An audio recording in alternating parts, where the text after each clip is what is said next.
Hello बच्चों, स्वागत है आप सभी का हमारी इस वीडियो में।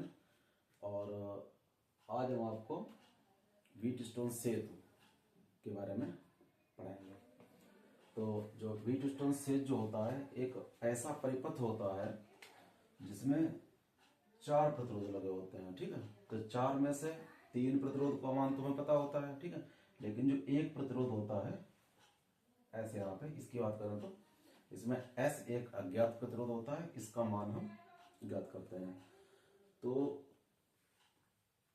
इस परिपथ में जैसे हमने मान लिया है कि 4 प्रतिरोध लगे हुए हैं P, Q, R तथा S। इस चारों में से 3 का मान तुम्हें पता है लेकिन R का नहीं पता, तो इसको कैसे निकालेंगे?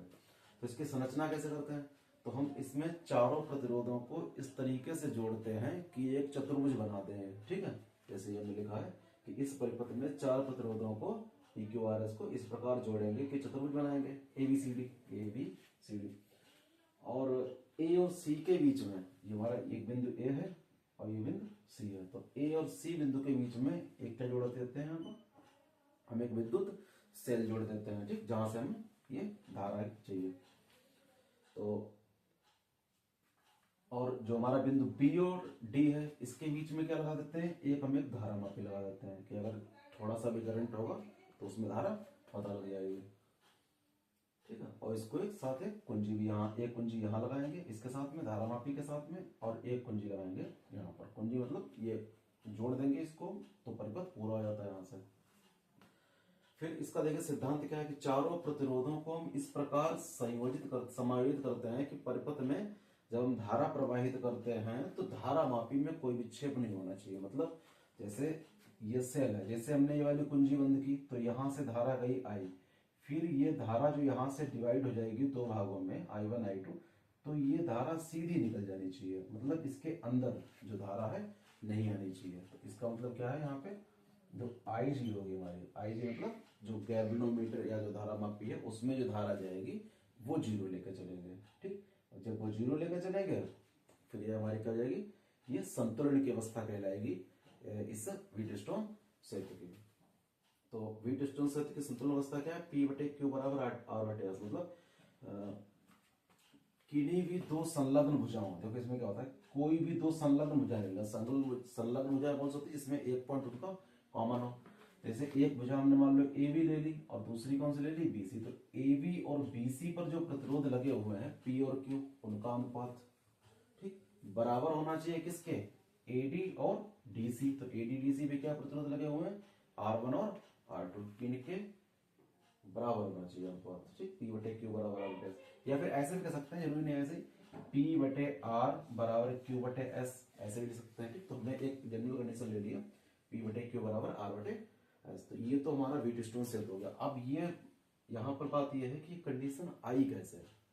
जो व्हीटस्टोन की कंडीशन है हमारी P/Q बराबर R/S, या फिर ये जो ये समायोजन हमारा जो है इस तरीके से, इससे ये कैसे सिद्ध हुआ, तो वो आज हम आपको यहाँ पर सिखाएंगे। तो इसमें सबसे पहले क्या लगाएंगे? लूप का नियम लगाएंगे, किरचॉफ का। अब किरचॉफ के नियम को नियम तो अपन पढ़े होंगे, 2 हैं। एक हमारा धारा संधि का नियम है और दूसरा ये वोल्टता वाला नियम है। ठीक, तो संधि वाला नियम तो लगेगा नहीं यहाँ पे। संधि वाला नियम ऐसे लग सकता है कि यहाँ वजह I जा रही है, या I1 I2 यहाँ से निकल रही है। ठीक, और वोल्टता का नियम इसमें लगेगा। ठीक, तो ये वोल्टता का नियम ये आपको पढ़ना पड़ेगा। ठीक है, पढ़ लीजिएगा। ये इससे पहले वाली जो हमने वीडियो बनाई है उसमें किरचॉफ के नियम है, वो देख लीजिएगा। तो इसमें पहले हम लूप ले लेंगे। लूप मतलब ये पास या लूप एक ही चीज होती है। हिंदी में पास होता है, इंग्लिश में लूप होता है। लूप का मतलब ये एक परिपथ जो चारों तरफ से बंद है। ठीक है, तो यहाँ पे क्या लिखेंगे? लूप कौन से ले लेंगे? ABDA में, या ऐसे ले सकते हैं लूप 1 में, एक ही बात है। तो सबसे यहाँ पे क्या होता है देखिए, जो हमारे किरचॉफ का द्वितीय नियम होता है वो सिग्मा IR बराबर सिग्मा E ये होता है। मतलब किसी भी परिपथ में प्रतिरोध और धारा के गुणनफल का जो योग होता है वो उसमें जो विद्युत वाहक बल होता है उसके बीजगणितीय योग के बराबर होता है। ठीक, तो इसमें देखिए पहले जब यहां से स्टार्ट कर रहे हैं, देखिए धारा यहां से पहले आई गई, तो आई धारा जब यहां पर पहुंची है तो यहां पर ये देखिए दो तार आ गए यहाँ पे, ठीक है। जब दो तार आ गए हैं, दो दिशाएं इनको मिल रही हैं, तो यहाँ पर धारा डिवाइड हो जाएगी, ठीक है। इसको हम I1 ले लेते हैं, इसको I2 ले लेते हैं। तो यहाँ पर देखिए क्या होगा, ये लिखा है IR, तो I हमारा यहाँ पे क्या है, I1 है, और R हमारा क्या है यहाँ पे, P है, ठीक। प्लस यहाँ से फिर इस साइड में आएंगे, जैसे इस साइड में आए तो इसमें तो धारा जान रही है, संतुलन की अवस्था क्या होती है हमारी, क्या बताया हमने अभी कि IG है वो 0 होना चाहिए, ठीक। IG 0 का मतलब है कि धारा में धारा नहीं जानी चाहिए। तो ये तो 0 हो गई, तो यहाँ से यहाँ आ गए, ठीक। फिर यहाँ से यहाँ जाएंगे, मतलब AB, फिर B से D, फिर D से A तक जाएंगे। जब यहाँ से यहाँ तक जाएंगे तो ये दिशा देखिए यहाँ पर बदल गई है, ये इधर जा रहे थे, मतलब ये धारा की दिशा में नहीं है, ये जो हम जा रहे हैं वो धारा की विपरीत दिशा में जा रहे हैं। तो यहाँ पर जो साइन प्लस ना लगाया कर, कैसा लगाएंगे, माइनस का लगाएंगे। तो यहाँ क्या हो जाएगा, I2 R हो जाएगा, और बराबर देखिए इसमें विद्युत वाहक बल के लिए यहाँ बैटरी तो यहाँ पर लगी नहीं है हमारी सेल, जब कोई सेल में लगी है तो हमारा E क्या हो जाएगा, यहाँ पर E 0 हो जाएगा, ठीक है। जब E 0 हो जाएगा तो यहाँ से जो पहली कंडीशन हमारी बन गई है वो क्या बन गई है, I1P, इसको उधर भेज देते हैं, तो ये I2 और ये हमारा पहला समीकरण आ गया। यहाँ से ये पहला वाला लूप लगा दिया। इसी तरीके से इस दूसरे वाले लूप में, लूप ये कौन से ले लेंगे हम, BCDB, BCDB में जब इस वाले में लगाएंगे यहाँ पे, ठीक है, तो I1 के साथ Q आएगा हमारा, ठीक है। तो ये I1Q हो गया, ठीक। और ऐसे ही फिर यहाँ से यहाँ जाएंगे, फिर देखिए धारा की दिशा बदल गई। जब फिर धारा की दिशा बदल गई तो यहाँ पर फिर माइनस में ले लेंगे हम, ठीक है। तो ये क्या हो जाएगा, ये I2S हो जाएगा, और टोटल क्या हो जाएगा हमारे यहाँ पे सिग्मा E 0, क्योंकि यहाँ पे E तो लगा ही नहीं है।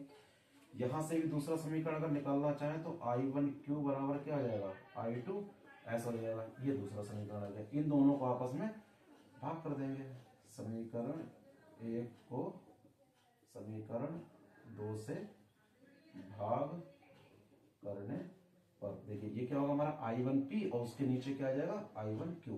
I1P के नीचे क्या आ जाएगा, I1Q आ जाएगा।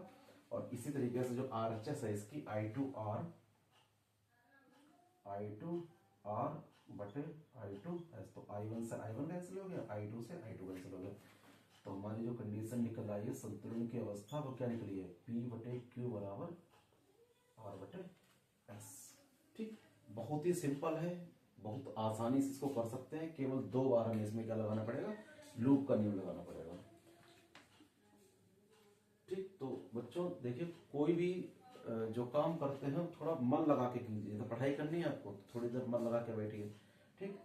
तो कोई बड़ी बात नहीं इसमें, ये सब हो जाता है।